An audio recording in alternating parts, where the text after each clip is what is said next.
এই দিনটা ছিল আমার কাছে খুবই একটা খুশির দিন। তোমাদের সাথে চলো শেয়ার করি। আমি অনেক দিন ধরেই ভাবছিলাম যে আমার একটা গিম্বেল হবে, একটা এমন কোনো ক্যামেরা হবে যেই ক্যামেরাতে ইউজ করলে সেই ক্যামেরা যেন আমাকেও রেকর্ড করে, প্লাস আমি যেই কাজ করছি সেটাও যেন রেকর্ড করে। এটা ভেবে আমি অনেক দিন ধরেই দেখেছিলাম, আর আমি অনেক দিন ধরেই রিসার্চ করে দেখেছিলাম যে তোমার Insta360 নিলে আমার আর কাউকে লাগবে না। যে ধরো কেউ তো ভিডিও করে দিলে অবশ্যই ভালো, কিন্তু যখন কেউ থাকবে না বা কোনো ধরো আমি কোনো সময় মনে হলো স্ট্রিটে কিছু ছবি তুলতে যাই, তখন তো ধরো ছবি কেউ আমাকে তুলে দেবে না বা ভিডিও কেউ করে দেবে না।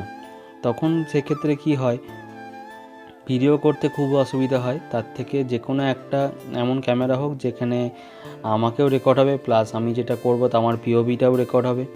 সেই জন্য আমি চলে গেছিলাম কলকাতা মেট্রো গলি।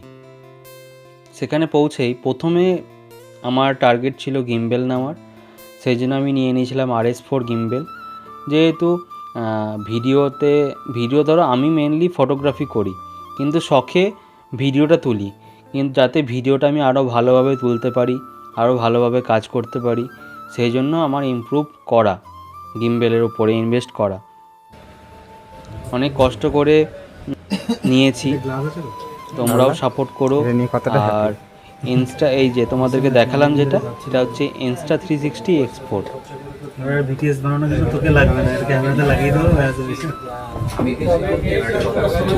এই ক্যামেরাটা নিয়ে মানে এত প্রবলেম হবে ভাবতে পারিনি।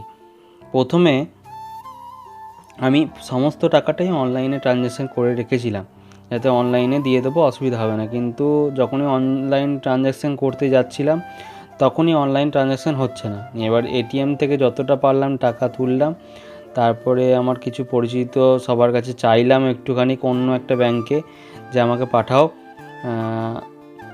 আমার এক পিসিকে, একটা দাদাকে, সবাইকে চাইলাম, ওরা দিল। তারপরে দোকানে পেমেন্ট করলাম। তারপর আমরা আবার মেট্রো করে, প্রথমে তো আমরা এসেছিলাম তখন মেট্রো করেই এসেছিলাম, আর সেদিনকে এখানে নিকনের সার্ভিস সেন্টারও গেছিলাম, সেটা আর ভিডিও করা হয়নি। গরম ছিল প্রচণ্ড।